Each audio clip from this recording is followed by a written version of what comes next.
지금은 아는 것이 힘이다. 시간입니다.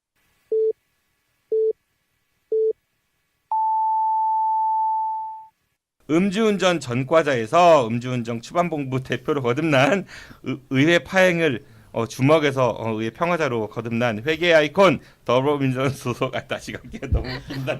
너무하네. 아니 음주운전 할 수 있지 뭘. 팩트잖아.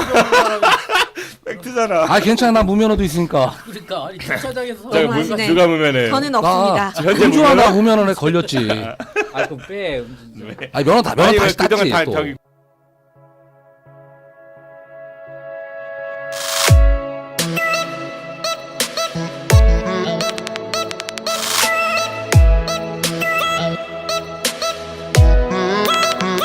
문재인 정부가 출범한 지 벌써 한 달 가까이 되어가고 있습니다. 인수위 과정 없이 곧바로 직무에 들어간 문 대통령의 초반 국정에 대해 국민들은 대체로 후한 평가를 내리고 있는데요.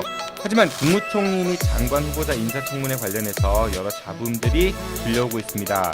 우리 사회가 일정한 법 위반을 할 수밖에 없는 구조인지 아니면 그들만의 리그 안에 있는 사람들의 문제인지 지금의 혼란이 더 나은 대한민국을 위한 좋은 약이 되었으면 좋겠습니다.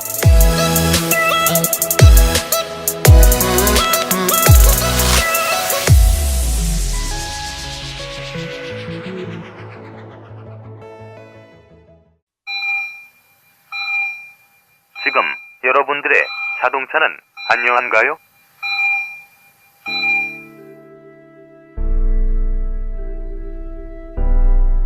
자동차는 편리한 교통수단이기 전에 나와 내 가족의 소중한 생명을 지켜주는 또 하나의 나입니다. 자동차 역시 우리들처럼 정기적인 건강관리가 필요하며 아플 경우 치료와 수술이 필요합니다. 나와 내 가족의 소중한 생명 지킴이 내 차의 모든 것을 이제 낭만카닥터 김사부와 상의하세요. 자동차의 돌담병원 북대전 모터스에 오시면 내 차의 모든 것이 편안합니다. 내 차를 위한 엑스레이, CT, MRI 등 최신 장비와 대한민국 최고의 자동차 엔지니어인 저 낭만 카닥터 김사부를 만나실 수 있습니다. 북대전 IC에서 테크노밸리 방향 언덕 위의 하얀 집, 정신병원 아닙니다. 이상 여러분들의 자동차 주치 낭만 카닥터 김사부였습니다. 저기 오빠 여기에 투자하면 대박이래요.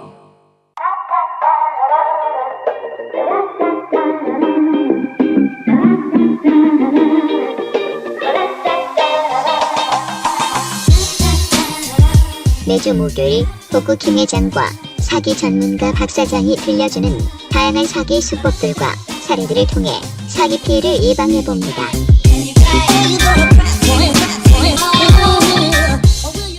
지금 팟빵이나 유튜브, 페이스북에서 아는 것이 힘이다를 검색해주세요.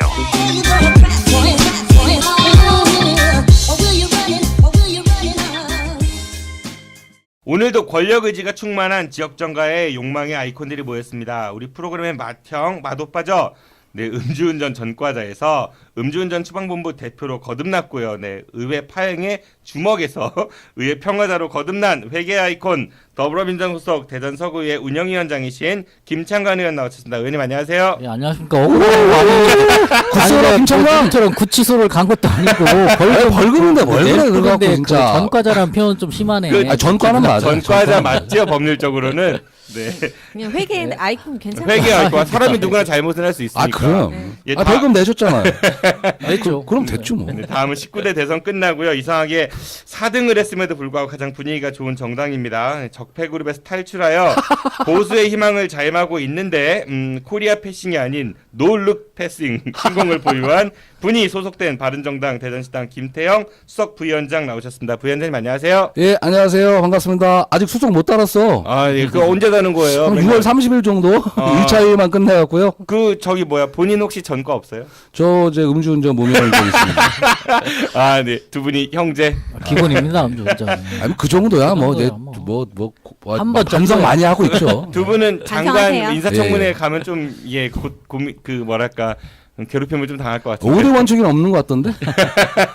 알겠습니다. 다음은 얼마 전에 제주도 여행을 다녀온 팔자 제일 좋은 인생 같아요. 19대 대선 이후 아주 잠깐 지지율 3위를 기록했다가 문재인 대통령에게 국정 지지도가 올라가면서 존재감이 떨어진 네, 정의당 대전시장 남가연 정책실장 나오셨습니다. 실장님 안녕하세요. 네, 안녕하세요. 남가연입니다. 그 제주도 갔다 오셨는데 혹시 빈손? 제가 다음 주에 챙겨볼게요. 아 저번에도 그 얘기했는데 또 얘기야. 또 다음 주? 네, 개인적 사정이 있어가지고 죄송합니다. 알겠습니다. 그 세 분 이렇게 개편 이후 우리가 이제 두 번째 방송입니다. 오늘부터는 우리 지역의 현역 정치인을 소환해서 해볼 건데요. 세 분도 언젠가는 우리 해부 대상에 올라오시겠죠? 올라가도록 그러기를 노력해야죠. 바랍니다. 열심히 하겠습니다. 차례가 올라나 모르겠어요. 김창관 의원님은 아마 선거쯤에서 올라오실 것 같긴 한데 그거는 네. 안 될 것 같은데 제가 그 간접 선거운동이 될 것 같은데 제가 뭐 사전 선거운동? 과연 그럴지 의원님 아니면은 빼고 저희가 녹음하겠습니다. 의원님 빼고 녹음해야죠 당연히. 그래 오늘은 첫날입니다. 드디어 우리 지역 정치인을 다루는 대전광역시의 수장인 권선택 시장을 첫 번째 해부 대상으로 좀 정해 보았는데요. 우선 본격적으로 얘기하기 앞서가지고 여기 계신 세 분은 혹시 권선택 시장님하고 개인적으로 이렇게 만나보신 적 있으신가요? 뵙기야 뵙지만 뭐. 저희야 뭐 먼발치 본 거 말고 없습니다 저는. 사적으로 이렇게 없습니다. 저는 간담회 몇 번 참석하면서 음. 악수 몇 번 정도 나눠본 사이입니다. 우리 김창 저희 아무래도 당이시죠? 같은 당이고 또 열린우리당 때 청년위원회를 할 때 그때 그 우리 당에 열린우리당 또 국회의원도 하시고 그때도 특히 술자리가 많은 것 같은데요. 며칠 전에도 우리 또 그 구의원들하고 또 저녁 한번 먹으면서 그 좀 한번 회포 좀 풀었습니다. 그날 시장님. 저녁값은 누가 관리 내셨는지요? 잘하시는구나. 저녁값은요? 네. 제가 술이 취해서 모르겠는데 얻었을 겁니다. 판공부에서 내셨겠지. 판공비에서 우리 요즘에 확인된 바가 특수활동 없기 때문에. 경비라고 청와대에도 관련해 갖고 얘기 많이 많잖아요. 우리 한번 대전시나 아니면은 각 구들 그리고 의회 마찬가지로 이 특수활동 경비라는 명목 판공비 명목을 한번 좀 이렇게 공개 청구를 해갖고 다음번에 얘기했으면 좋을 것 같아요. 그거 좀 어떻게 생각하세요? 민감한데 그거는. 네? 재밌습니다. 서부부터 가시죠. 자료 안 내놔요. 자료 안 내는 왜 네. 국민이 알 권리 중에 하나 아니에요? 시민의 세금으로 운영되는 특수잖아, 거니까. 특수. 그 특수인데 일반 판공비하고는 틀립니다. 아니 의회에도 무슨 특수활동비가 있어요? 있습니다. 아 그래요? 집행부는 있어요. 의회적인데. 주로 어떤 특수활동을 밥 사주라는 거죠 하시는지요? 뭐 이제.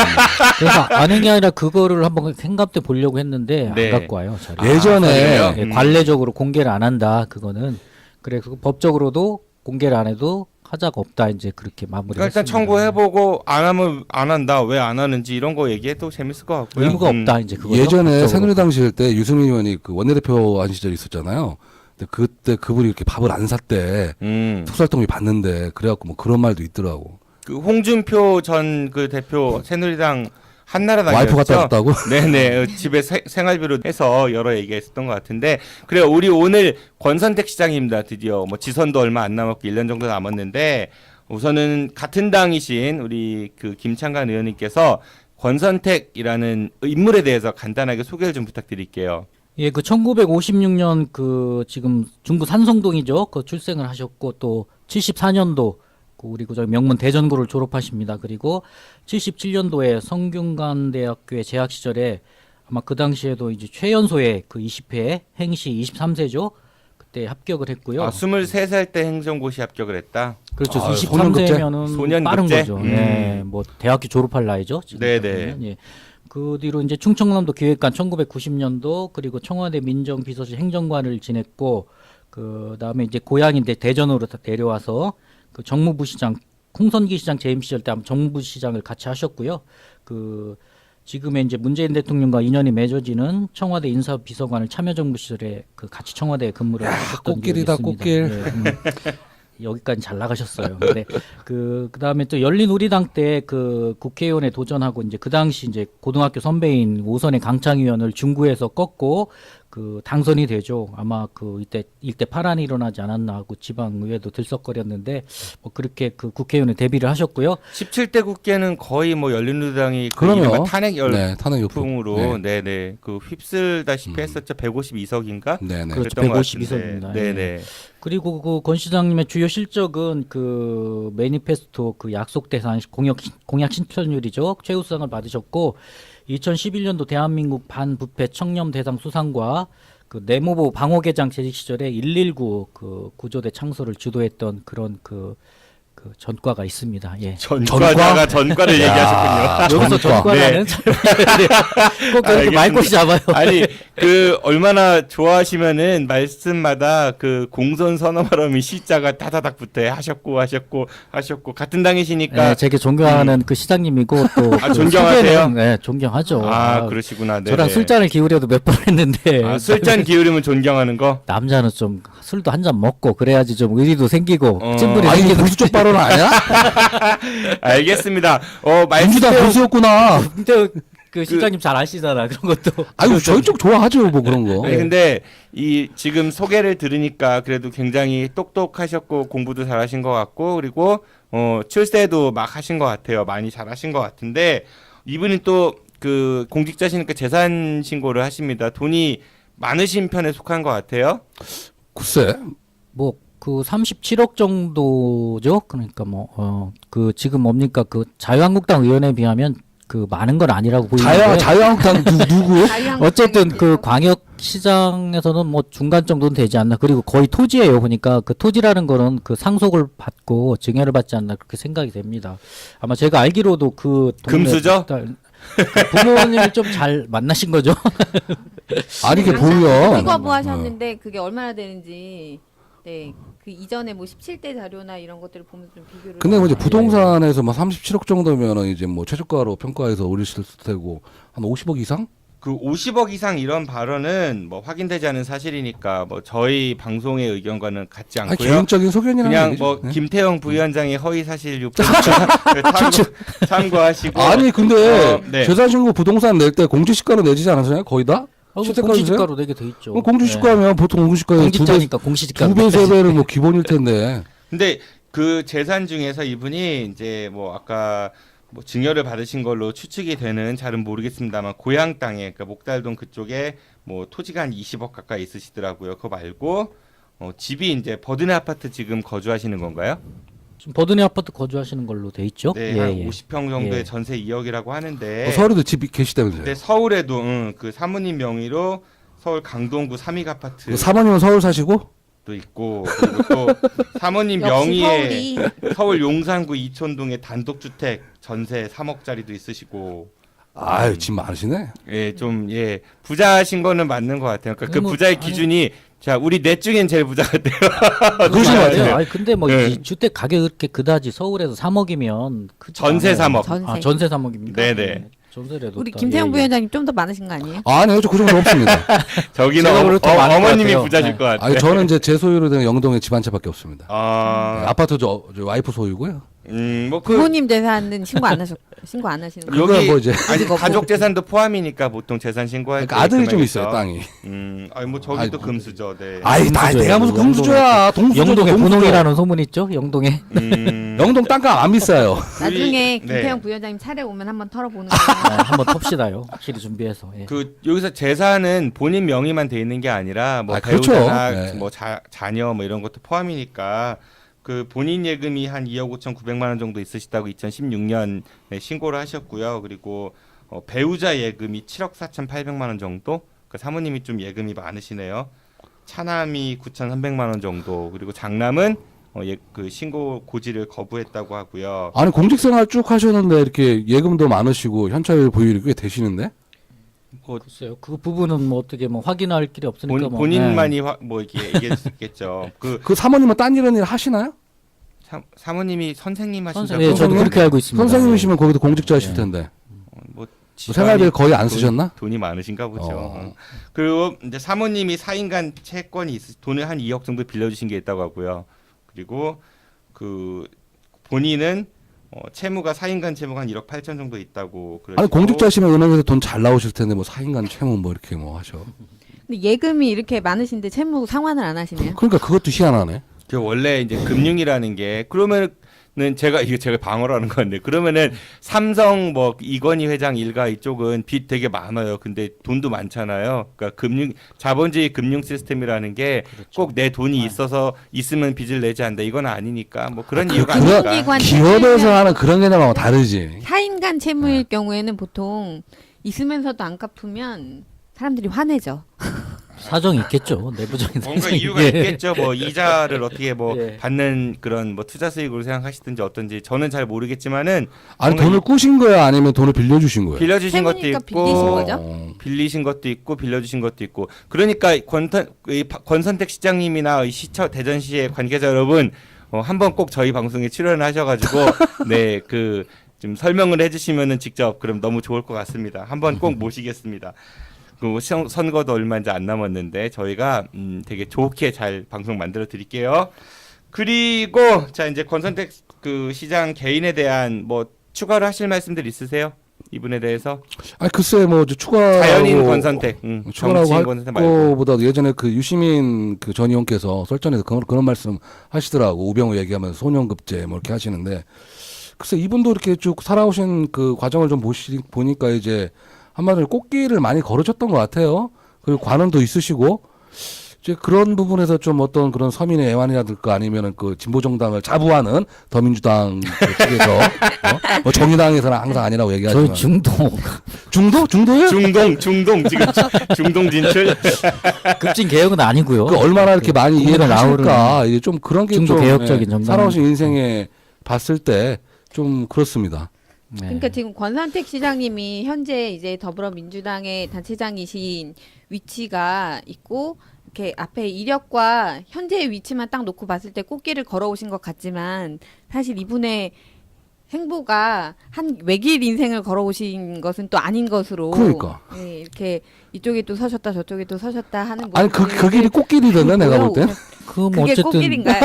그쵸? 그러니까 당선만 그 되면 꽃길인가? 처음부터 그 행정고시에 그 머리가 좋은 거죠. 뭐 꽃길을 걷게 된 본인의 노력이 있었던 거고 사실 그러니까 시험 보는 능력이 공평한- 뛰어나신 네, 거잖아. 공부를 잘한 거죠. 그래서 그 당시 뭐 행정고시 합격이라면은 사실 그 우리나라에서는 엘리트 코스로 가는. 아니 그러니까 유시민 전 의원께서 그 얘기를 했다니까 시험 보는 능력이 뛰어난 그게 것뿐이다. 부정이나 어떤 뭐 자기 힘으로 된 거니까 그건 순수하게 고시를 그 자, 떼어서 알겠습니다. 뺐을 네네. 거는. 그러면 이제 우리 정치인 권선택으로 이야기를 좀 넘어가 보도록 하죠. 정치 입문하는 이제 그 정치 초년 권선택이라는 주제를 가지고 이야기를 좀 해볼게요. 이분이 앞에 그 김창근 의원님께서 소개해주신 대로 17대 국회 열린우리당으로 이제 당선이 처음 됩니다. 그 당시에 그래도 대전 지역 정치인 거물 중에 한 분인 강창의 뭐 전 국회의장까지 지내셨죠. 그분을 꺾고 대전 중구에서 국회의원이 됐습니다.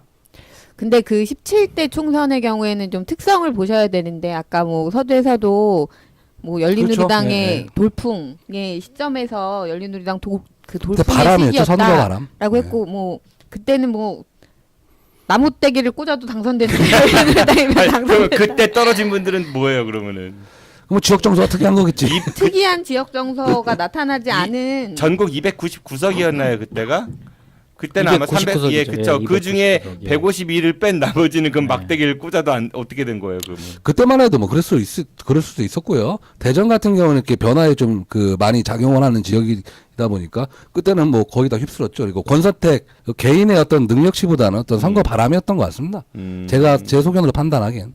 그러니까 권선택이라는 개인의 능력치보다는 당시 선거 정세가 당선에 더 큰 영향을 끼쳤을 걸로 생각이 든다. 네네. 엄청 방어해주네. 우리가 선거 한마디로 줄이면 당빨이었다. 그 당빨. 선거 네. 때 보면 국회의원 선거는 특히 바람이 많이 붑니다. 지방선거보다는 바람 같은 게 많이 불기 때문에 이 당시는 바로 그 노무현 대통령의 탄핵이 그 있었고 그렇기 때문에 특히 충청권은 의협심이 강하잖아요. 독립운동가도 많고 그래서 충청권이 우리 그 대한민국의 바로미터다. 그 울분의 그런 애국 정서가 아니, 그 우리 지방선거는 열린우리당 의원들을 그래서 당선시키잖아요. 울분의 애국 정서 때문에 18대 국회에서는 그렇게 갔었나요? 자유선진당 아니었나요 그때? 자유선진당 네. 활동하고. 예, 이 지역이었지, 이 그때는 지역이. 자유선진당이 그땐 뭐 또 당빨이라고도 하셨고 아무튼 그 선거 정세라고 말씀하셨는데 아니 하나 여쭤볼게요. 의원님 지방선거 하셨으니까 그 지방선거는 당빨 없어요? 당빨이라보다는 개인적인 개인의 역량? 얼마나 그 지방선거기 때문에 그 바닥을 그 열심히 다녔냐 지역주민을 위해서 알겠습니다. 저는 그렇게 생각하고 있습니다. 그 뭐 착각은 자유고요. 아 이거 실제입니다. 그런데 그 이분이 열린우리당으로 당선이 됐는데 중간에 열린우리당으로 마치지 못하고 이제 당적을 바꿉니다. 네, 이거 어떤 일이 있었죠?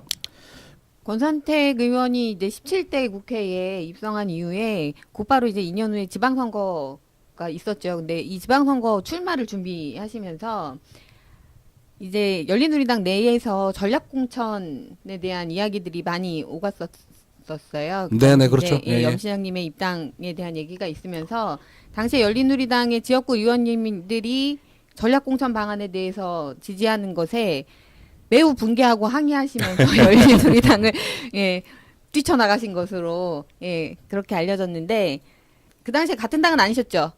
같은 당은 아니었지만은 그 워낙 그 지방 그 정가의 이슈였죠. 큰 이슈였고 또 어쨌든 대전시랑은 그런 무게감이 있었기 때문에. 근데 본인이 이제 네. 그 행시 출신이다 보니까 이제 시장에 좀 욕심이 있으셨나? 아무래도 행정가로 간다면은 그 의원보다는 시장이 더 그 가깝다고 봐야겠죠. 그렇죠. 근데 이제 불과 2년 전에 총선을 하면서 사실상 열린우리당에서 전략공천으로 그렇죠. 국회의원이 네네. 되셨는데 그럼에도 불구하고 이제 지방선거에서 전략공천은 이건 무슨 적폐다 막 그러면서 본인도 하셨어요? 전략 공천에서 네. 당선이 되셨는데 결국에는 또 본인도 전략 공천에 밀렸다. 뭐 그런 개념이신가? 전략공천에 대해서 매우 분개하는 것으로 그러니까 부장이 선회하셨죠. 이 권선택 당시 의원도 열린우리당 전략공천을 받아서 국회의원이 됐는데 그 의원 재직 시절에 대전시장 출마 준비를 하다가 당시 이제 한나라당에 있던 여몽철 그 시장이 열린우리당으로 옮겨오면서 전략공천을 받으니까 거기에 반발해서 탈당을 했다는 이야기인 거죠. 네네네.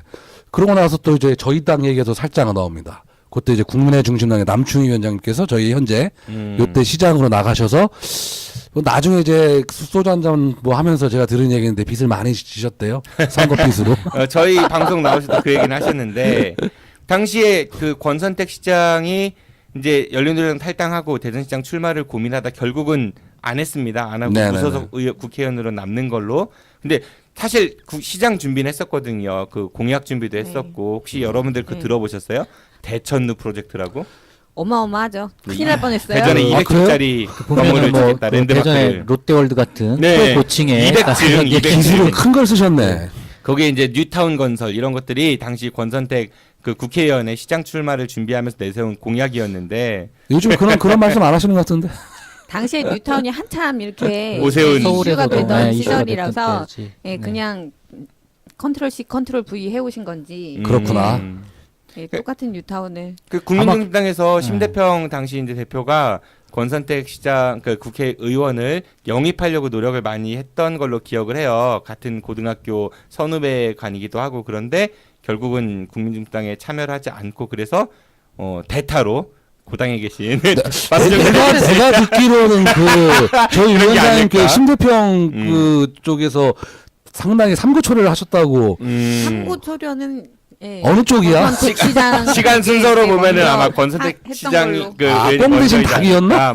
저 한번 여쭤보세요. 전 잘 모르겠습니다. 아니 제가 듣기로는 그랬어요. 네, 본인이 그거. 다 유리하게 얘기하죠. 뭐. 모든 게 그런 거지 뭐. 정치판이 그렇습니다. 그래서 이분이 이제 나중에는 이제 국민중심당으로 들어가요 결국은. 그리고 이제 자유선진당으로 그 당이 이제 네네, 바뀌죠. 그렇죠. 뭐 예, 예. 이회창, 심대평 그 두 명의 정치인이 이제 주축이 된 자유선진당으로 가서 국회의원도 당선이 되고. 선진당이 없다면, 선진당이 사라진다면 충청은 과연 행복해질까요? 대전 시민 여러분, 선진당이 없어지면 충청은 행복할까요? 지역 정당은 안 된다고 합니다. 전국 정당, 힘 있는 정당이 필요하다고 합니다. 그럼 과거에는 행복했습니까? 2004년 총선 열린우리당 싹쓸이, 2006년 지방선거 한나라당 압승. 다시 그때로 돌아가시겠습니까? 우리는 항상 속아왔습니다. 언제나 좋은 일들은 그들만의 차지였습니다. 우리는 어리석었습니다. 충청의 희망이 짓밟힌 후에야 그들이 우리 편이 될 수 없다는 것을 알았습니다. 우리는 미련했습니다. 형제끼리 갈등을 겪고 믿어준 이들을 실망시킨 후에야 우리는 단단해질 수 있었습니다. 참회합니다. 반성합니다. 합니다. 뉘우치고 또 뉘우칩니다. 더 크게 보답하겠습니다. 행복한 나라 송석찬에 만들겠습니다. 대전의 적임자 이재선 대전을 책임지겠습니다. 우리는 해낼 수 있습니다. 다시 그때로 돌아갈 수는 없습니다. 대전 시민 여러분, 선진당을 지켜주십시오.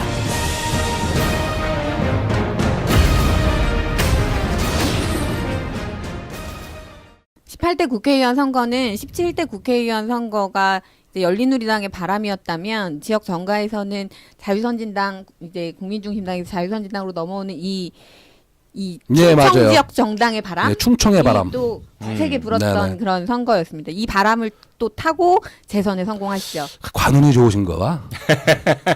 그런 걸 관운 아, 그런가?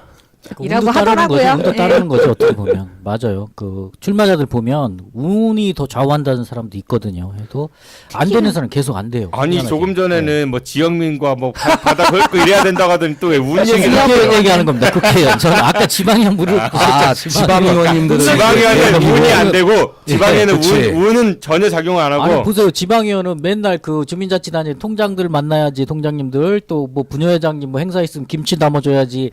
그러면 맨날 자, 본단 결론 말이죠. 여러분 결론입니다. 지방의원은 순수 노력의 결과고 국회의원은 운빨이다. 뭐 대전광역시 서구의회 다는 아니지만은 다는 아니 유성 같은 경우 10년 요번에 되신 다른 분 얘기를 하시니까 거기 하는 걸 바람이 중요해요. 아니 등록 얼마 전에 그냥 등록하자고 시원 되셨잖아. 그분 이름 생각 안 나네. 갑자기 지금 근데 사실상 민주당인데. 김창관으로 바뀌었어 공격이. 정말 그 놓고 보면 사실상 지방의원들에 대해서 주민들이 잘 몰라요. 잘 모르죠. 지금 우리 네. 지역에 구의원이 누군지 시의원이 누군지 잘 몰라요. 잘 보시지도 선택- 않잖아. 선거를 할 때도 당 이름 복고 찍으시는 그러니까 거죠. 당빨이잖아. 그렇기 당빨. 때문에 그 그런 많이 걸 다녀야 된다는 당빨이라고 얘기죠. 부르는 거예요.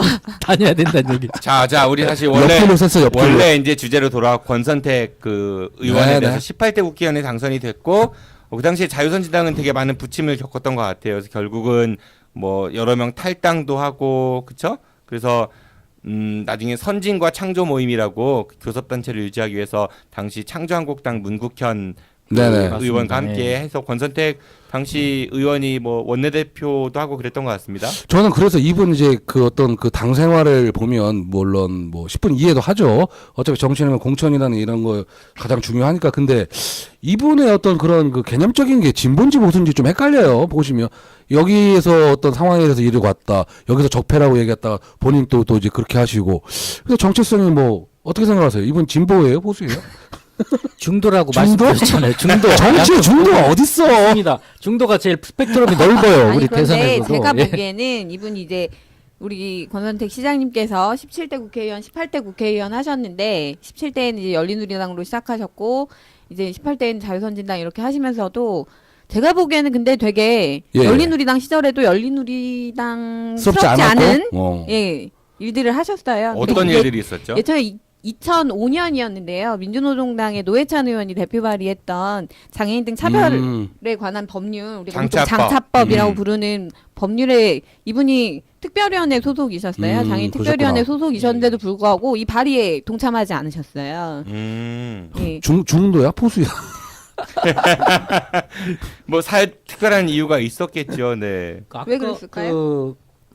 그 창조 한국 모임을 다시 한번 선진과 창조 선진과 모임. 창조. 아니 요즘에 일부 네. 쪽에서는 일부 진보 시민단체는 옛날 뭐 누구 박 시장 혈치보다 더 심하다고 막 그런 얘기도 나오던데. 근데 일부 항상 그 음해 세력들은 항상 어디가 있기 음해 때문에 세력. 음해 그 저는 세력이에요? 이런 거예요. 딱 보면은 그 협치를 지금 그 많이 주장하지 않습니까? 그 지금 문재인 정부 들어와서 협치해야 된다.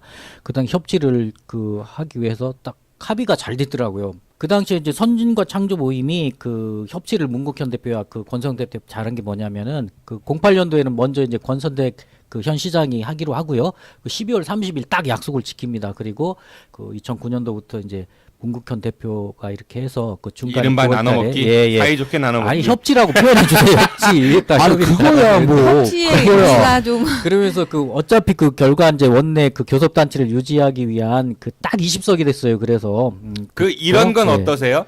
그 권선택 당시 의원이 진보인지 보수인지 그 정치적 그 뭐랄까 성향을 볼 수 있는 것 중에 하나가 2009년에 이런 일이 있었다고 하더라고요. 그 당시에 그러니까 이명박 정부 시절이네 19대 국회의원 시절에 18대죠. 민주당 이성열 의원이 집시법 개정안을 냈대요. 그러니까 얼굴에 마스크하면 안 된다. 그러니까 마스크가 뭐죠? 집회 및 시위 참가자가 얼굴에 복면이나 마스크를 착용해 신분 확인이 어렵고 과격한 폭력 행위를 했을 때 검거나 증거 수집이 어렵고 또 이를 악용해 시위가 더 과격해지는 경향이 있어가지고 건전한 시위 문화 정착을 위해서 이 같은 행위를 금지코자 한다라는 그런 법안을 발의하는데 권선택 의원이 당시 국민중심당이었습니다. 공동 발의를 했다고 하거든요. 네, 맞습니다. 그러니까 이 법이 우리 지난번 19대 국회 때 그렇죠? 2015년에 그 새누리당이 통과시켰던 법안과 매우 유사한 내용으로 되어 있죠.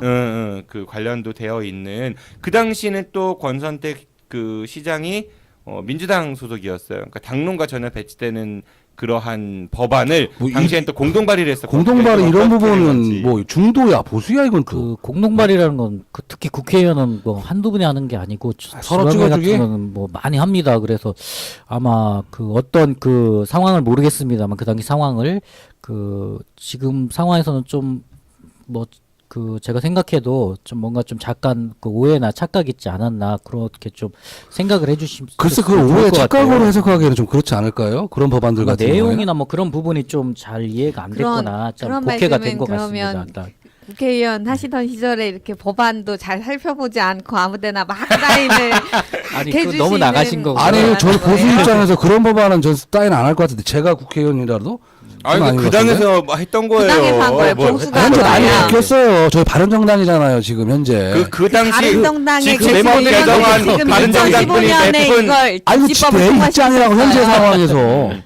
바른정당에 여기는 계신 분들 민주당이었잖아 예전에. 아니 바른정당에 계신 분들도 당시 새누리당 시절에 집시법에 서명하신 분들 많으십니다. 뭐 우리가 지금 확인할 수는 없지만 제가 다음번 방송 때 확인해. 아예 뭐 그거야 뭐 사실이겠지만 민주당 그 국회의원이셨고 그때 당시에 때 아니 그 당시 네. 국민중심당 국민중심당. 국민중심당이셨고 그러니까 당적으로 옮긴 이후에 이 법안이 네. 이제 발의가 됐다는 얘기인 거예요. 공동 발의했다는 얘기인 거고. 그러니까 열린우리당을 나오신 이후에 그 정치적 행보를 보면은 뭐 진보 쪽이라기보다는 보수 쪽에 좀 가까운 그런 행보를 보이시지 않았나. 뭐 실제로는 2007년인가요? 그런 발언을 하시기도 했어요. 그 우리의 목표는 보수 대연합을 통한 좌파 정권의 종식이다. 뭐 본인이 직접 하신 겁니다. 그 목표를 이루기 위해서는 이회창은 물론 이명박과도 언제든지 만날 수 있다라고 그런 이제 성향이 바른정당 오셔야 될 것 같은데. 그러나 당시- 그러던 어느 날 그 당시 아마 자유선진당에 있어서 그 당론 자체가 자유선진당은 어떻게 보면 지역정당이 좀 중도에서 보수 쪽에 치우치지 않습니까? 그 나중에 그래서 새누리당 아니 그 당시 새누리당이죠 합당을 뭐 결과적으로 하게 됩니다만은. 그러니까 권선택 시장님의 어떤 정치적 성향은 처음은 열린우리당, 그러니까 진보로 시작했다가 지역 보수로 왔다가 다시 진보로 갔다 뭐 이렇게 정리를 하면 될까요? 뭐 그러니까 근데 그분의 저희가 보수의 우쿨이 보기에는 어느 정도는 가늠이 안 돼. 저희가 근데 좌파 정권의 종식 이런 말은 좀 무섭기는 해. 그러니까. 그게 일상적인 언어는 아니잖아요. 그러게요. 근데 이거 두 분은 그런데 권 지금 시장님이 좌파 정권을 다시 또 창출하는데 열린우리당에서 열린우리당 시절에도 사실 발의하신 뭐 활동의 법안의 내용들이나 이런 것들을 보면 뭐 그러니까 지금 중도라고 얘기하시는 그 열린우리당의 스탠스에도 사실은 맞지 않으셨던 것 같고, 근데 국민중심당 가셔서는 뭐 그러실 수 있었다고 생각해요. 당론에 충실하게 따르는 것으로 볼 수 있는데 이분이 또 다시 입장을 선회하신단 말이죠. 18대 대통령 선거를 앞두고 갑자기 뭐 새누리당하고 통합을 안 하면 안 된다고 막 그러시다가 어느 날 갑자기 문재인 후보의 지지로 선회하시는. 요즘은 또 되게 가까운 뭐 그때 가깝게 이후로 굉장히 행동하시고 막. 가까워지셨는데 뭐 아침 산책 뭐? 김태형의 발언입니다. 추측이죠. 저기는. 아유 개인적인 소견이에요. 앞에 그 개인 배경에서 소개를 드렸습니다만은 그 참여정부 때 청와대에 문재인 그 지금 대통령과 같이 근무를 했기 때문에 그 당시 인연이 좀 많이 작용했겠죠. 저는 예. 그렇게 생각해요. 이게 그런데 청와대 인연으로 따지면 뭐 이력을 예. 보셨겠지만 91년도에 그 당시 이제 군부 독재 시절에 네. 예, 그때도 청와대에 근무하셨어요. 뭐 양쪽이 날개에 다 계신 분이구나. 이거는 아마 그 청와대- 관에서 파견식으로 간 게 아닌가 그 인연을 개인적- 따지자면 네, 그렇죠. 인연을 그렇다는 따지자면 그런 거죠. 같이 일한 걸로만 따진다면은 뭐 한도 끝도 없는데, 그리고 이분이 다시 새정치민주연합으로 이제 옵니다. 정당을 다시 이제 이쪽으로 오죠. 그래서 당시에 한나라당 새누리당에서는 새누리당이요. 박성효. 예. 네. 근데 당시에 그 당시 시장은 염홍철 시장이었어요. 그 당적이 새누리당이었었죠. 근데 네네. 그분이 이제 불출마하겠다고 선언을 해버려 갖고 이제 박성효 그 당시 이제 의원이었죠. 국회의원이었죠. 네, 대덕구. 국회의원이 이제 그 새누리당에서는 공천을 받았고 그리고 새정치민주연합에서는 권선택 후보가 이제 공천을 받습니다. 그리고 그 당시에 통합진보당이었나요? 정의당이었나요? 정의당. 예, 정의당이 김윤기 아니요. 한창민. 아닌가요? 한창민 후보였나요? 네. 하도 출마를 지금 많이 하셔서 대변인 하고 그분이 있죠? 맞죠? 네. 우리 패널 중에 한 분이시니까 하도 출마를 개혁당 많이 같이 한 하셔서 그 후배입니다. 음. 한창민. 그렇게 해서 이제 현 정의당 선거를 대변인. 치렀는데 당시 여론은 박성효 후보가 될 거라는 이야기가 더 많았던 것 같아요. 근데 뚜껑을 실질적으로 열어보니까 그랬죠. 네. 권선택 후보가 이제 당선이 돼서 대전시장이 됐습니다. 제가 그때 그 박성준 시장님 캠프에 있었는데요. 그때 감지를 못했던 건 아니었어요. 그 개표 깜깜이 선거 들어가잖아요. 그때 그 전에 이제 그 여론조사 그 일간지에서 여론조사한 게 있었는데 그때 좀 변화의 추세가 보였던 건 사실이었습니다. 근데 그때 당시에 다 그냥 박성효 시장이 될 거다. 이렇게 하다 보니까 캠프에 사람들이 너무 많이 몰린 거야. 그러니까 이제 의견이라든가 아니면 어떤 이런 그 밑변화에 대한 것들에 대해서 어떤 보고가 있었는데 그 좀 잘 올라가지 못했었고 그리고 너무 낙관하고 있었어요 사실. 그러니까 틀림없이 우리가 된다고 생각했었죠. 근데 뚜껑 까보니까 그렇게 되지 못했었고. 큰 틀을 움직인 거는 아마도 우리가 그 아픈 기억을 갖고 있는 세월호. 세월호입니다. 맞아요. 이제 네. 그 4월 16일 그때 그 세월호 침몰 사건이 있고 그 대처 정부의 대처 능력, 그 박근혜 대통령 대처 능력 때문에 불신이 시작되는 거죠. 이래서 집권당을 밀어줘서는 안 되겠다. 그런 게 그 지방선거가 한 달 반 정도 남은 때였을 거예요. 6월 초에 했으니까 거의 2달인데 그 민심이 서서히 이동을 하는 걸 전 느꼈습니다. 저도 그 당시에 출마를 했습니다마는 민심이 이동하고 있고 지금 그 우리 김태형 그 부위원장님 말씀하신 대로 그 여론은 점점 그 네네. 이쪽으로 민주당 쪽으로 그 여론이 돌고 있었어요. 사실 그렇게 여론조사가 그렇게 바뀐 게 맞죠? 네, 그래갖고 민주당 쪽에서도 그 거기에 대해서 저희가 발표를 했을 때 이거 문제가 있다. 막 그래갖고 막 신문지상에다가 막 이렇게 뭐 왈가왈부했던 적이 있었습니다. 그때 당시에. 그래서 이제 당선되시자마자 시민경청위원회를 통해서 굉장히 좋은 예, 시도였던 것 같아요. 시민들 의견을 경청하겠다라는 걸 어쨌든 시정 목표로 제시하시면서 사실 처음에는 기대들이 좀 많이 있었어요. 그런 것도 있었죠. 인사청문 간담회 이런 것도 네. 있었고. 그래서 뭐 어쨌든 공공기관의 인사나 이런 부분에 대해서도 우리가 좀 뭔가 좀 더 투명하고 잘 될 수 있으리라는 기대들을 좀 하고 있었는데 그 기대가 깨진 건 사실 얼마 지나지 않아서 그 트램 바꿀 때 막 그 경청회 때 문제 많았던 것 같던데. 아니요, 그 트램을 결정할 때는 사실 그렇게 문제는 아니었어요. 제가 그때 그 300인 그거 했었잖아요. 우리 원탁. 네. 회의할 다 때. 좋아하시는 분들만 모아놓은 거 아니야? 아니에요. 그때 반대하시는 분이 훨씬 많았어요. 그랬어요? 그날의 결론은 고가철이었어요. 처음엔 그랬다고 하더라고요. 예. 그날의 결론은 고가철이었는데 나중에 이제 시장님 발표하실 때 트램으로 발표됐어서 또 거기에 대해서도 깜짝 놀랐던. 그래요. 적이 뭐 있었죠. 지금 트램 얘기 나왔으니까 이제 그 시장 대전광역 시장이 된 이후에 권선택을 한번 보게 될 건데 우선 이분이 이제 그런 그 출사표를 던지셨던 것 같아요. 그 제가 가장 인상 깊게 들었던 말은 3개월 된 신발 밑창과 발굽이 닳았는데 시장이 돼서라도 이 낡은 신발을 절대 버리지 않고 반짝반짝 빛나는 구두보다 걷기 편한 신발이 익숙하고 어울리는 그런 시장이 되겠다라는 출사표를 던지셨거든요. 그리고 말씀하신 대로 시민경청위원회 아니면은 그 인사청문 간담회 이런 것들을 통해서 이분의 시정 철학이 경청과 소통이었으니까요. 그렇죠? 이제 그런 활동들을 하셨는데 불거진 논란들이 꽤 있는 것 같습니다. 도시철도 2호선 지금 트램 말씀도 주셨고 그리고 뭐 각종 개발 관련한 이야기도 있고 인사 관련한 이야기도 있고 하나씩 얘기를 해보죠. 트램 얘기하셨으니까 도시철도 2호선 관련된 이야기를 좀 해보겠습니다.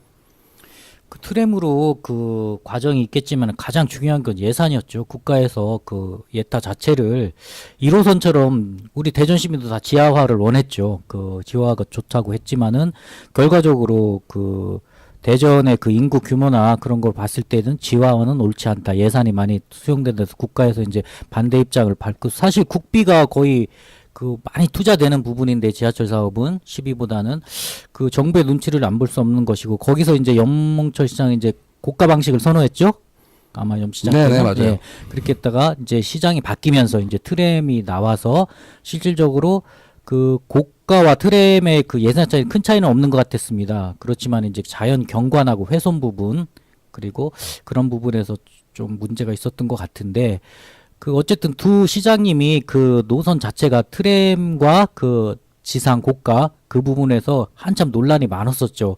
그래서 나름대로 시청에서도 좀 많은 혼란이 있었고 저는 그런 생각이 들어요. 그러니까 그냥 제 개인적인 느낌인데 염홍철 전 시장께서는 자기 부상 열차에 굉장히 집착을 하셨던 것 같고 그리고 권선택 현 시장께서는 트램에 굉장히 집착을 많이 하시는 것 같아요. 그리고 그거에 대한 논리를 자꾸 이제 그 타당 논리를 막 가져오시는 것 같다는 생각이 들고 근데 원래 이 도시철도가 원래 계획대로 하면은 대전은 3호선까지 2009년에 완공이 됐어야 돼요.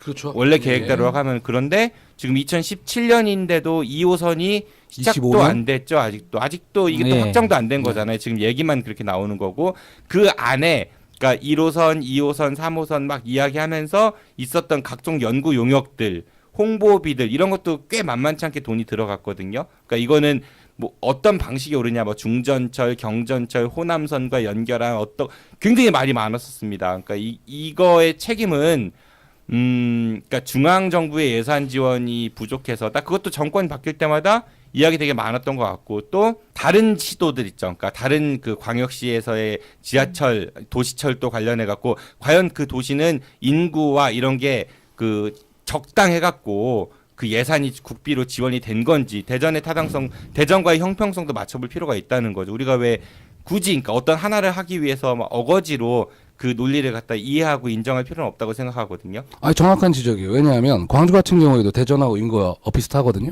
그 밑으로 팠잖아요. 거기 같은 경우에는 그렇게 일찍 시작하고 이제 정치적으로 아마 그런 숙제가 대전도 원래 계획대로라면 2009년에 3호선까지 나왔어야 했다니까요. 그렇죠.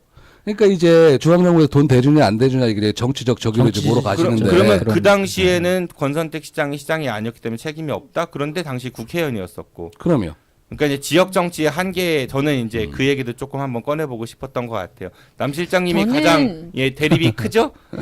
저는 그렇게 맨날 1인 시위하고. 예.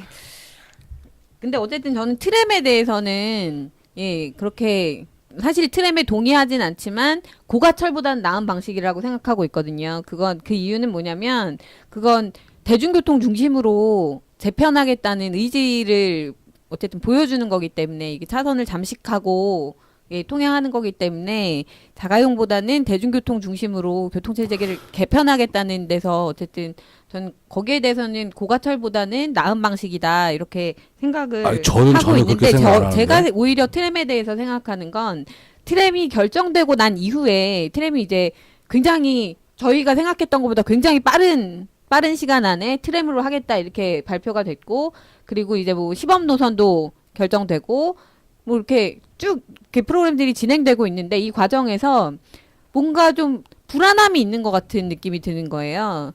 여기에 대해서 홍보 예산을 어마어마하게 막 쏟고 있는데 이렇게 시가 방식을 결정했고 그 방향대로 정책을 추진하고 있음에도 불구하고 뭐가 불안하신지 뭐 의원님 안 다녀오셨어요? 유럽 엄청 갔어요. 시민단체들, 뭐 기자들, 뭐 공무원들에서 엄청나게 그 트램 연수를 실제로 권 시장님께서도 많이 갔고요. 뭐 저희도 네. 지방에도 갔습니다만 타봤죠. 다 타보고 그또 스위스나 그또 독일 같은 데는 트램이 많이 좀 정착화가 돼 있고요. 그 정시율이나 트램 타기 위해 그래서 독일까지 트램을 갔어요. 타기 위해서 아니 그건 아니고요.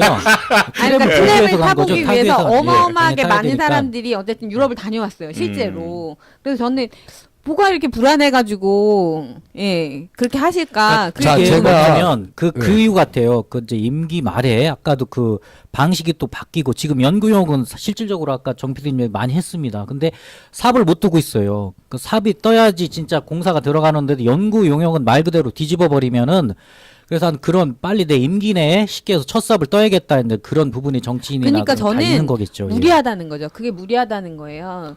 그러니까 그 일정에 맞춰서 추진하면 될 일을 근데 지금 너무 늦어졌어요. 아까 얘기했지만은 고가로 했으면 벌써 했을 테고 또 그게 권선택 시장 때 트램으로 바뀌면서 계속 연구영만 하다가 연호스럼 하다가 또 이렇게 지났는데 아니, 가장 큰 문제가 뭐냐면요. 결정하면서 네. 그거는 이미 예상됐던 일이죠. 새로 어쨌든 연구영도 해야 되고 예타도 해야 되고 이런 한 게 가지씩 좀 지적을 드려볼게요. 트램 방식은 사실상 도시경관과 어울려져야 돼요. 프랑스나 뭐 유럽이라든가 호주의 멜번 같은 경우는 트램이 있습니다. 근데 대전이 과연 도시경관과 어우러지는 어떤 그런 관광 요소까지 같지 않은 트램 방식일까?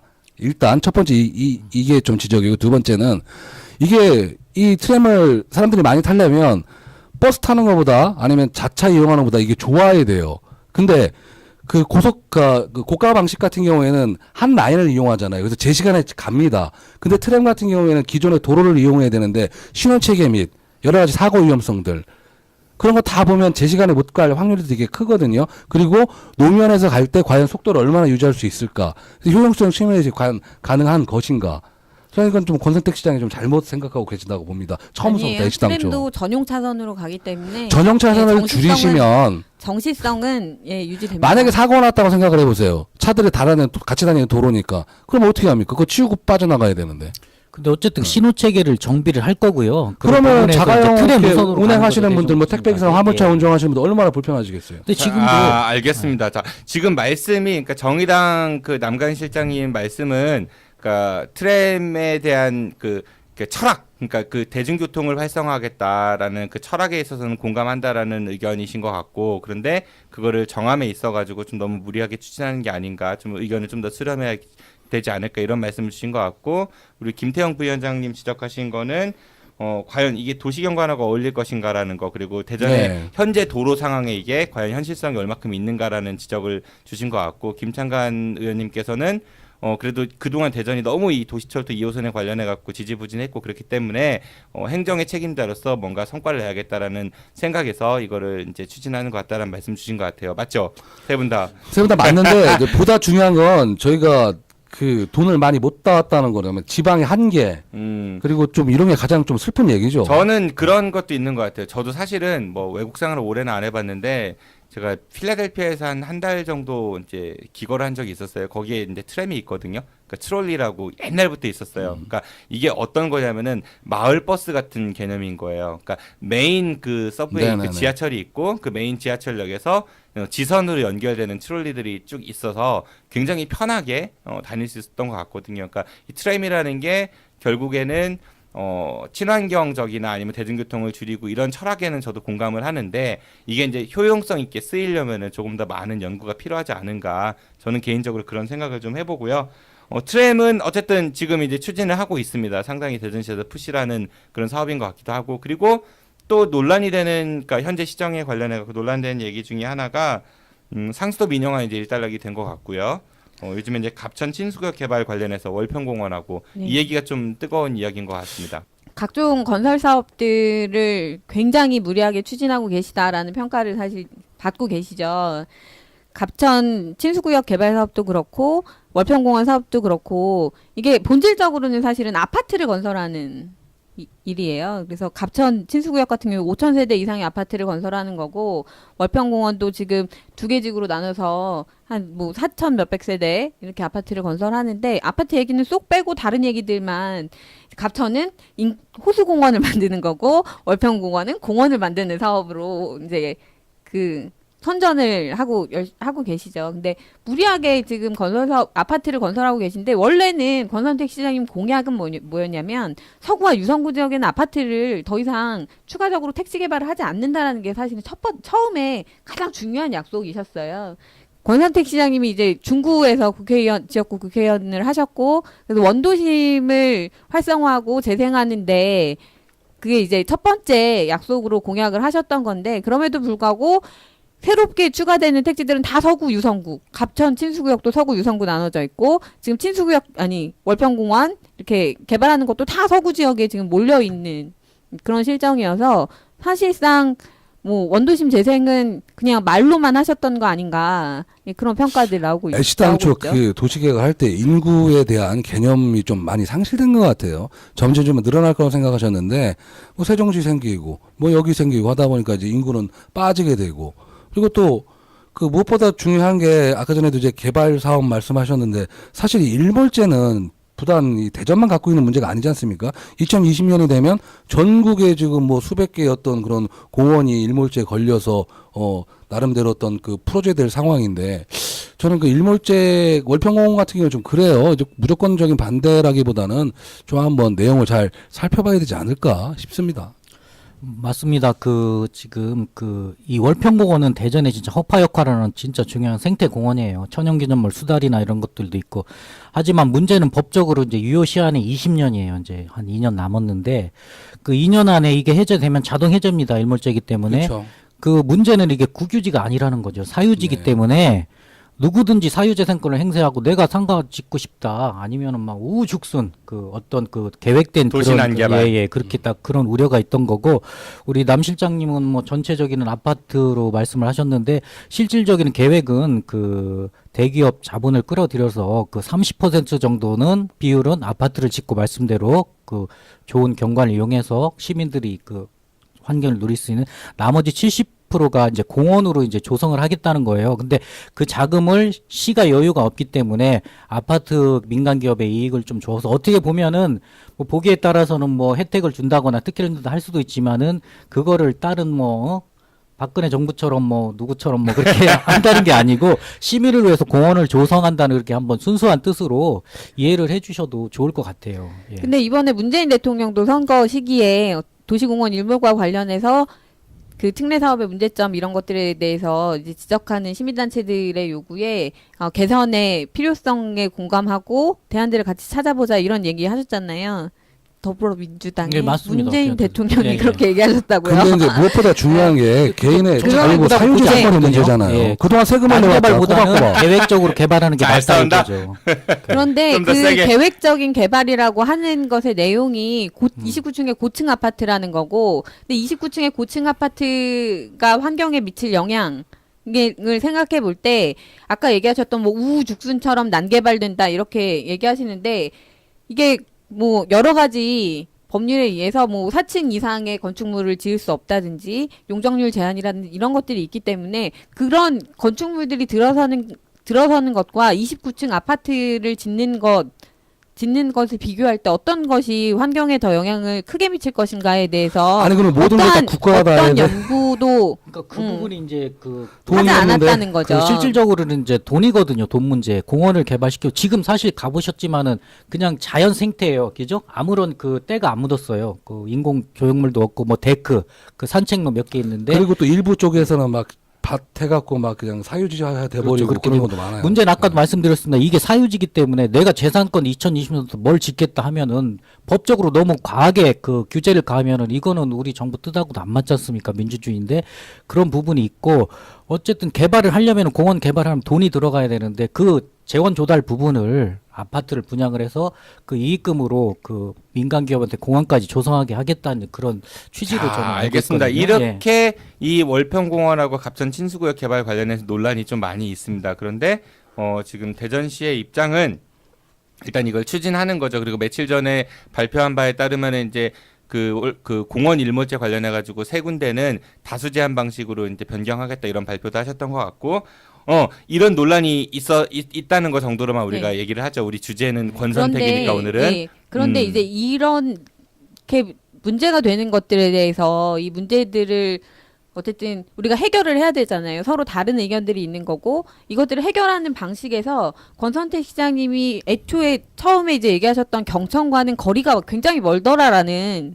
말씀을 좀 드리고 싶어요. 그런 이야기가 있고요. 그 다음에 또 인사 문제 한번 넘어가 보죠. 지금 시정 관련해 갖고 요즘에 뭐 대덕 테크노파크 편광희 원장 관련한 이야기도 좀 있는 것 같고 그리고 도시공사 사장님, 네 박남일 사장인가요? 사장님. 네네 관련한 이야기가 좀 있는 것 같습니다. 네 도시공사 박남일 사장님이 얼마 전에 이제 호남 향후회라는 것도 만드시고 저희한테 초대장도 보내주시고 호남 향후에 네, 호남향후회가 원래 있었다고 해요. 대전에 호남향후회가 있죠. 예, 전국적으로 큰 있었는데 조직이죠. 새롭게 네. 제2 호남향후회? 제2 호남향후회를 만드시면서 분란 초대장을 아닌가요? 그 만드는 자체가 분란시키는 거 아닌가? 그러니까 이게 보통은 사장 이렇게 호남향후회장을 하시다가 도시공사 사장이 되셔도 그만둘 판국에 예, 사장을 하시면서 예 그거를 그러니까 호남 향후에는 뭐 만들 수도 있는데 이분이 이제 주요 논란 중에 하나가 이제 5월드에서 어린이날 때 차량 차량 통제 타고. 되는 지역인데 이제 본인 가족들 외제차. 들어가서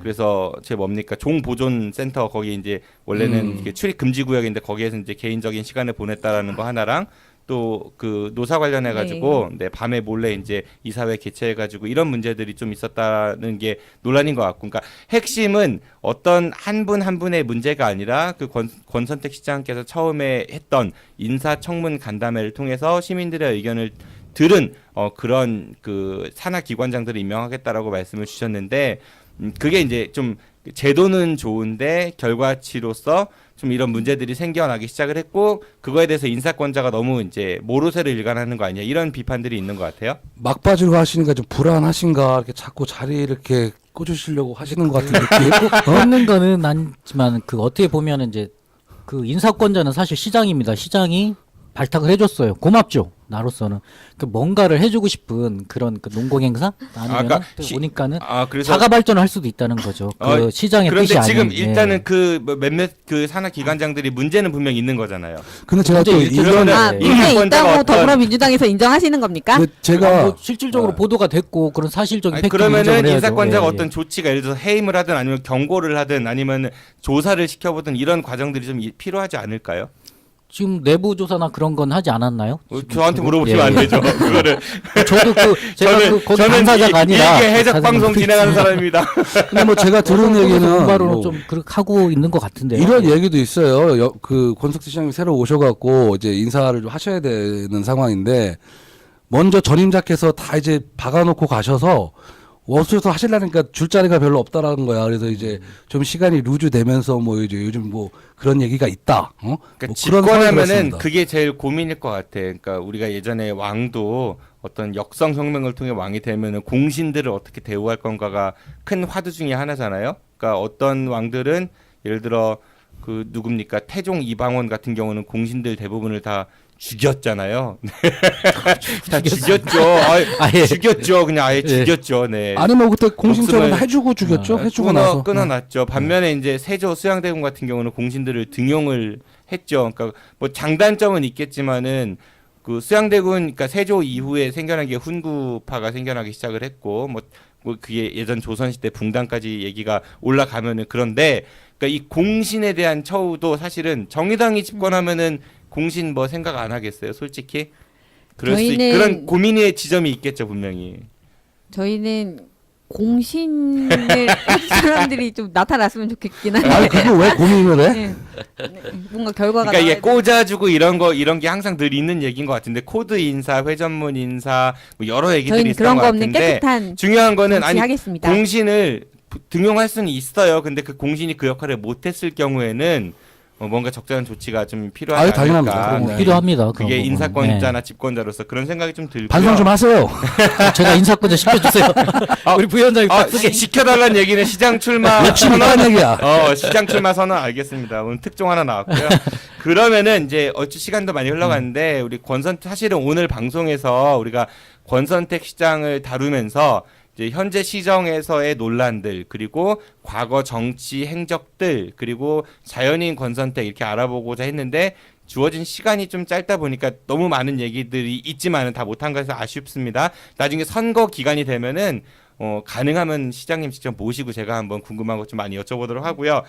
마지막으로 권 시장님이 현재 재판에 계류 중입니다. 그렇죠? 그 공직선거법하고 그다음에 공직선거법, 정치자금법 두 개로 기소가 됐다가 정치자금법은 무죄 판결을 그러니까 어떤 게 무죄 판결 받은 거죠? 정치자금법이 유죄고 네네. 선거법이 무죄. 공직선거법이 포럼 관련한 게 무죄 판결을 받았고 거기에 대해 정치자금법에서 지금 이제 이게 대법원에서 파기환송이 돼서 현재 고법에서 재판을 다시 받으셔야 되는데 어떻게 전망하세요? 아니 고법에서는 결과가 나왔고요. 고법이 그러니까 다시 파기환송돼서 파기환송해서 유죄 취지로 다시 고법에서 대법원으로 보낸 네네. 상태입니다. 대법에 아, 다시 가 있죠. 예. 네, 대법. 아 참 맞다 그렇구나. 네. 네, 죄송합니다. 제가 배움이 짧아서 어떻게 역시 전망하세요? 쿨하게 인정하십니다. 네, 쿨해요. 쿨가이. 무죄? 당연히 무죄죠. 왜 이 무죄의 근거 딱 세 마디로 시간 없습니다. 정치자금법은 코에 걸면 코걸이고 귀에 걸면 귀걸이. 아이 무슨 말이야 그게. 뭐 내가 양쪽의 하면 주장이 부르쓰고. 팽팽합니다. 아 유죄죠. 무죄가 나와도 이상한 거예요 이건. 왜 대법원에서 다시 근거가 뭐예요? 했겠어요? 아 그거가 뭐긴요. 아니 사실 이게 불거진 이유가 사실 내부 고발이지 않습니까? 사실상. 배신으로 배신의 정치. 아니 그 안에서 얘기 다 했는데 뭐. 자, 증거는 1대1이고요. 어쨌든 그 이제 남관 실장님한테 예, 기회를 드리기 전에 두 분 말씀만 들으면 진짜 귀에 걸면 귀걸이고 코에 걸면 코걸이 같은데 어떻게 생각하세요? 저는 무지권자. 어쨌든 예, 저는 일단 어떻게든 정치적으로 권 시장님 책임은 지셔야 된다고 생각해요. 이게 유죄냐 무죄냐 정치자금법으로 유죄냐 무죄냐는 법원이 판단할 문제지만 지금 이제 지방선거가 1년 남았다는 건 선거 이후에 당선되고 나서 3년을 선거를 3년에 지금 대전시장을 담당하시고 계신 분께서 계속 재판만 다니셨다는 거예요. 근데 이게 아직도 결론이 안 났다는 거죠. 바로 그게 예, 포인트인데. 이 부분에 대해서 그럼요. 예, 정치적인 책임을 피하실 수 없다. 어떻게든 이게 유죄든 무죄든 반대로 거기에 박근혜 대해서 정부에서 광역시장의 정치적인 희생양으로 우리 대전을 찍고 실질적으로 아이, 또 박성규 무슨 시장이 말이야. 안 될 때는 우리 면도란 사건 그렇게 했었으면 알렸으니까 벌써 해결났지. 박근혜 남자예요 우리 박성규 시장은. 근데 떨어졌어요 아쉽게. 거기에 아니야. 만약 그 개입이 그런 것도 됐으면 사건이 이렇게 시간 안 있었어요. 겁니다. 그 말씀은 네. 우리나라의 재판부가 정치 지금 권력에 결과적으로 휘둘려서 대법원에서 무죄 취지로 나오고 지금 그래서 했다는 거잖아요. 그러면 대법원에서 이번에 결정이 무죄로 된다면 역시 정권이 바뀌니까 정권의 그럼 재판부가 역풍이죠 오히려. 이런 결정을 내렸구나라고 자, 예, 공들이 판단해 주는 겁니까? 다음 출연자들 지금 밖에서 좀 시끄러운 소리 들리는데 잠시만 조용해 주세요. 네. 이제 마무리하겠습니다. 오늘 또 이제 뜨거웠던 것 같은데 아마 권선택 아니 나 한 말씀만 딱 더 드리고 싶은 게 뭐냐면 잠깐만요. 기회 드릴게요. 네네. 귀가 좀 가렵지 않으셨을까 그런 생각이 들고요. 자 다시 한번 당부드립니다. 권선택 시장님 다음에 기회 되시면 직접 출연하셔가지고 해명하시고 또 다양한 이야기 좀 들려주십시오. 언제든 환영하겠습니다. 저 혹시 오늘 저녁 약속 있으세요? 어디로 가실 건데요? 뭐 드실 건데요?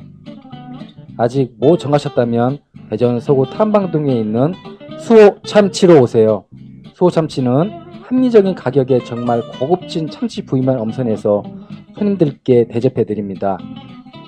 일식, 한식, 중식, 그리고 그 어렵다는 복요리 조리사 자격증 갖춘 참치 인생 20년. 저 문수호만 믿고 와주세요. 팟캐스트 듣고 오셨다고 하시면 특별 서비스도 드리겠습니다. 와주시는 손님분들 감동하실 때까지, 참치로 배 터질 때까지 정성껏 모시겠습니다. 대전 서구 탐방동 먹적골목에 있는 수호 참치, 예약 문의 042-485-1311. 이상 남길 만큼만 남기고 모조리 퍼주겠다는 신념으로 똘똘 뭉친 수호 참치 사장 문수호였습니다. 고맙습니다.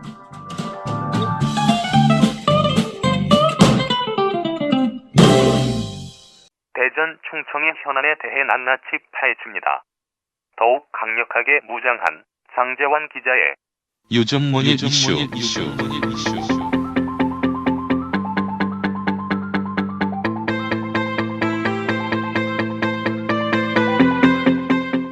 대전 충청 지역 최고의 언론인, 구속을 두려워하지 않는 고독한 독설가 오마이뉴스 장재환 기자가 가장 핫한 이슈를 골라 이슈 당사자와 함께 직접 이야기합니다.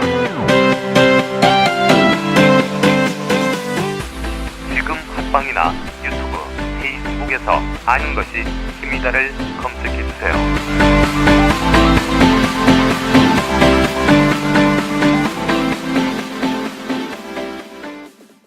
마무리해야죠. 마지막으로 이제 세 분께 하실 말씀 마지막 발언 기회를 좀 드릴게요. 우선 권선택 시장한테 대한 공통 질문입니다. 빙의 질문입니다. 그 정의당 남가인 실장님부터 순서대로 김태형 부위원장님 그리고 김창완 의원님이 이제 오늘 그 같은 당이시니까 마지막 발언을 하시고요. 우선 첫 번째 질문입니다. 빙의 질문. 권선택에게 여몽철이란? 어떻게 하면 피해갈 수 있을까? 묘한 관계? 묘한 관계. 물과 불이죠, 절대. 물과 불. 예. 네. 글쎄. 두 번째 질문입니다. 권선택에게 정당이란? 그게 뭔가요? 정당? 글쎄요, 이제 그분에서 정당이란 뭐 선택? 애매하네. 함께 가는 동지죠. 예. 마지막입니다. 권선택에게 경청과 소통이란?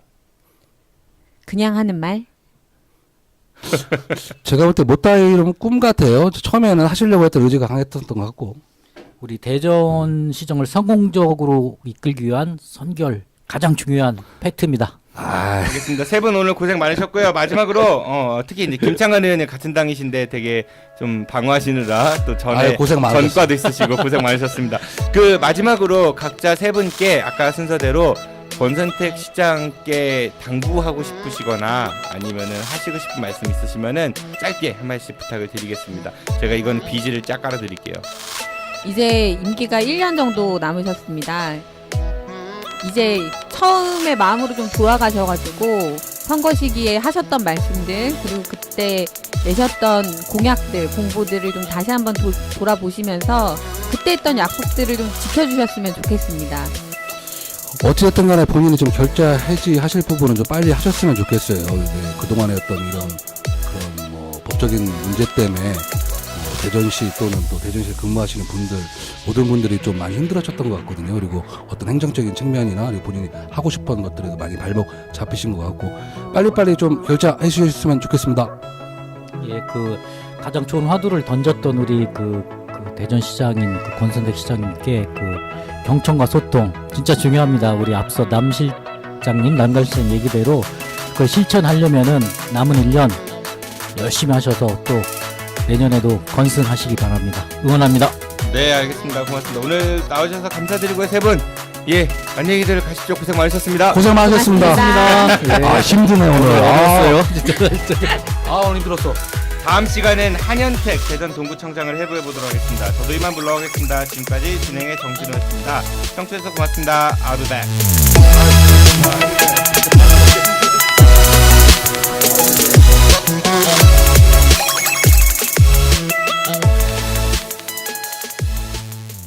끝난 줄 알았지. 여러분의 참여를 기다립니다. 팟빵이나 유튜브, 페이스북에서 아는 것이 힘이다를 검색해 주세요. 청취 후기나 출연 신청, 제보 모든 것을 환영합니다.